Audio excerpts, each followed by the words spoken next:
Good evening, good afternoon. Just doing some DIY tips on painting around the house. Now, not professional painter. I'm talking about you want to do a bit for an hour and have your brushes all ready for the next, or maybe you've got 2 hours on a Saturday morning you want to paint, for example. And I'm going to do sort of a video just on what I do. I'm not a professional painter, but I've worked with a lot and learned a lot. You know, there's professional painters, guys. They know what they're talking about. But the first one is to look after your pot when you're rolling, you know, and a tip of paint to give me, watch them use it, works a treat. And it's handy for just doing a bit, an hour, and how to preserve your paint and how to end up with a clean pot, okay?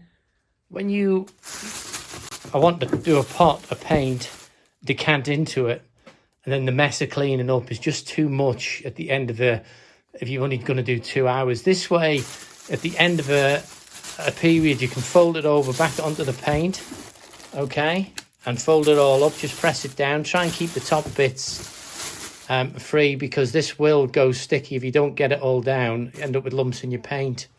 So it works. When you get used to it, it works. An absolute treat. Off a professional painter, as I said. When you're finished, when it's emptied, you can either top it up again and recant into it, or you can throw it away. Now, there is paint in there, so you can actually let that go and use it out of the bag on the top of a ladder. It's quite convenient, but it's a bit tricky.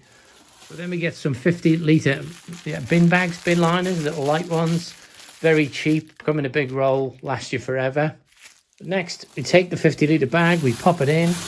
Okay, it's very difficult with one hand. Press it down, okay. Sorry, this is a bit one-handed. I haven't got a stand, a camera mount.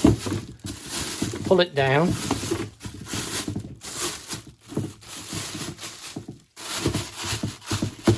Don't worry about them. The paint, when you decant the paint into there, this all presses flat, and you can roll just like you would normally do. It doesn't pull out because you've got liquid in there. And if we look at the old bag, it's weighing down. There's quite a bit of weight in there. And I can squeeze that old bag down to the bottom and decant that last bit out back into the tin quite easily if I'm in a mind to do so. Just a quick tip, because I do a huge amount of DIY around the house, and I don't want to do it 8 hours a day. You know what it's like. The next one we're going to deal with, how do you get your brushes fresh? Quick, easy, okay? I'm going to do that on a very short video. Just short videos, just short tips on painting DIY, guys, so you can do it and it's not a fuss. You don't come back with a load of cheap brushes, and you can buy the best brushes if you look after them. They're going to last you for years. So we're going to go into that. So I'll just leave you with that. The Christian painter. Okay, God bless you. Bye-bye.